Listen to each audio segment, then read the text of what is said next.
You know what? This thing looks so good, I don't even care if it goes fast or not.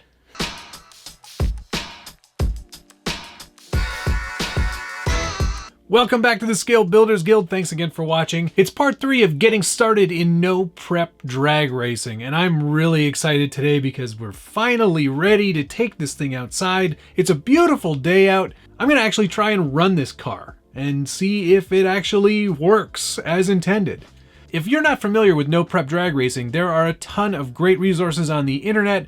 I will link also to the first video in this series, which gives you a lot of the basics, and also talks a bit about the platform that we're using on this build. This is the Team Associated DB10 Reflex, modified with some other parts from RC10s and other Team Associated vehicles to make it work with these no-prep bodies. This is the Proline Nova body, specifically for no-prep, and it looks awesome. This is a really great platform. It's really cheap to get into this hobby because presumably you've got some sort of RC10 or Slash or something of that variety that can be converted quite easily and for not much money. This is a really fun hobby, and as soon as we're allowed to go back outside and gather in groups, I think it'll be a great opportunity for me to meet some new friends. I'm really excited also because I've got the paint job done, and here it is. If you aren't a product of the 70s or 80s, you'll probably have no idea what the inspiration was for this paint job. I was inspired by the show Max Headroom. Because personally, I prefer to be called Max Headroom. With his crazy backgrounds and very 80s inspired color scheme. This was just sort of an homage to the show and the look and feel of that era, and I just wanted to do something different. This was a combination of Proline paints, Tamiya paints, and a couple of different techniques, mostly masking with 1/4-inch masking tape all over the body in many different patterns. It really is inspired by the Max Headroom backgrounds, and if you've never seen any of those things before, I definitely suggest you check it out. There was actually a show that went along with this character. Yeah, I don't know how else to explain it, but this is the result. I did do some very sort of splatter patterns with some gunmetal to give it sort of a textured finish in the black, so there was a bit of depth to that paint, and then it was just a matter of spraying the darkest to lightest stripes, so cobalt and then red and then pink and then yellow.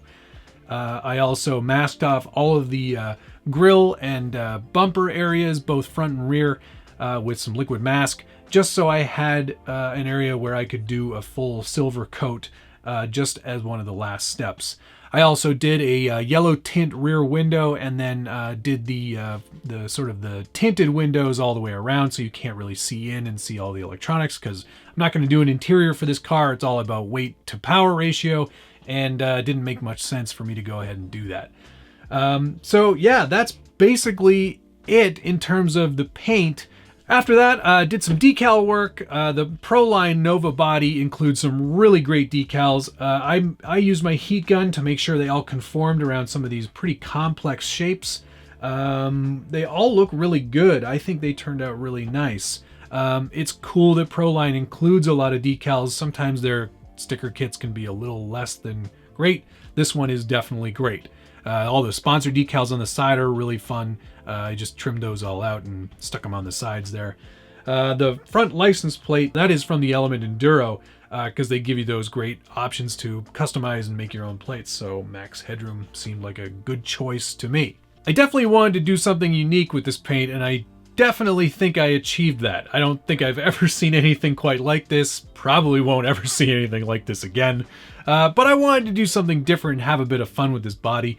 I am having a second body painted up by a friend just to have another cool body, because this one I'm sure will get trashed as soon as we go outside today. Tires are glued on.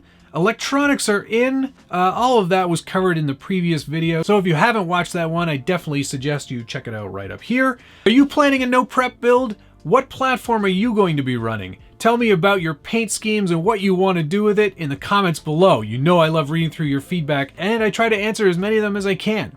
And if you're enjoying this video, hit the like button, subscribe if you haven't already, and ring that notification bell so you get updates anytime there's a new video from the Scale Builders Guild. But it is all set up and ready to go. I've got a Spectrum Smart 2S battery installed. I just finished charging that on the Spectrum S2100 Smart Charger. If you haven't seen any of the Spectrum Smart technology in action, I'll put a link right up here so you can check that video out as well.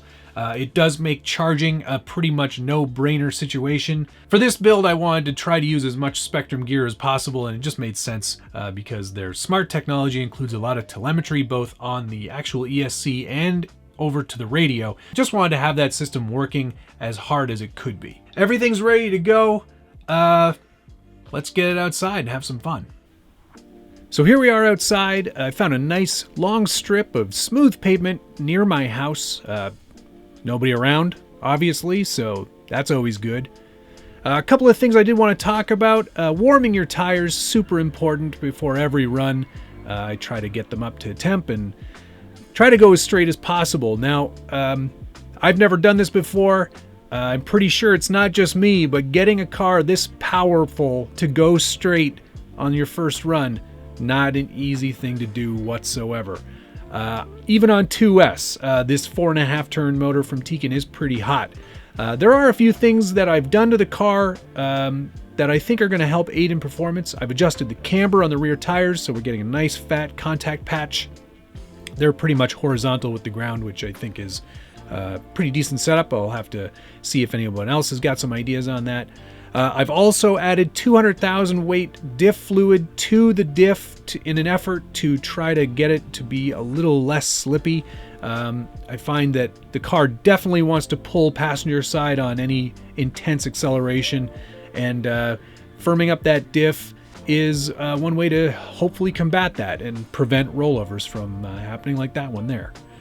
I do think that because the motor is brushless, uncensored, I'm not getting as nice a smooth power delivery at the low end, so it's either instant torque or not enough torque. So we're going to have to investigate that, maybe look at changing out the ESC to get something with a sensor option. I think that would be very helpful.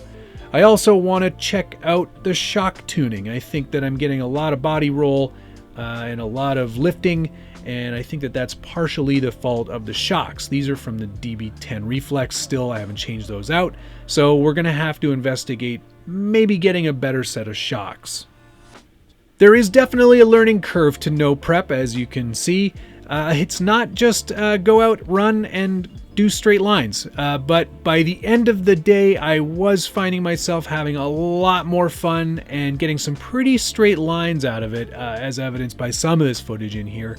I think that there's a lot of room for improvement, and I think a lot of it just comes down to practice, patience, and tuning. And the smallest changes can make the biggest difference. So this is definitely something we're going to have to keep working at and experimenting with, and most importantly, having a lot of fun.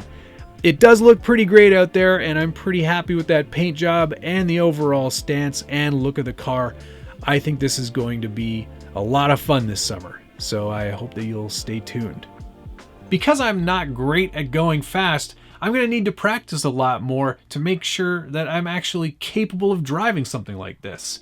There is a lot of preparation, believe it or not, that goes into no-prep drag racing, and that's part of the fun, in my opinion, of this whole no-prep scene, is that you can have the exact same platform as somebody else, but have a minor tweak in the setup and be way faster. And that is really what is going to be exciting and challenging about getting into this hobby, I think, anyway. So there you go, a few first runs with the new No-Prep drag car. I'm really excited by the progress, and I cannot wait to actually race against somebody else. This is going to be a blast. Thank you so much for watching. I think we'll do a few more episodes just to see how far I can progress and to get this car up and running. Thank you so much for watching. I hope you'll stay tuned. We'll see you again soon.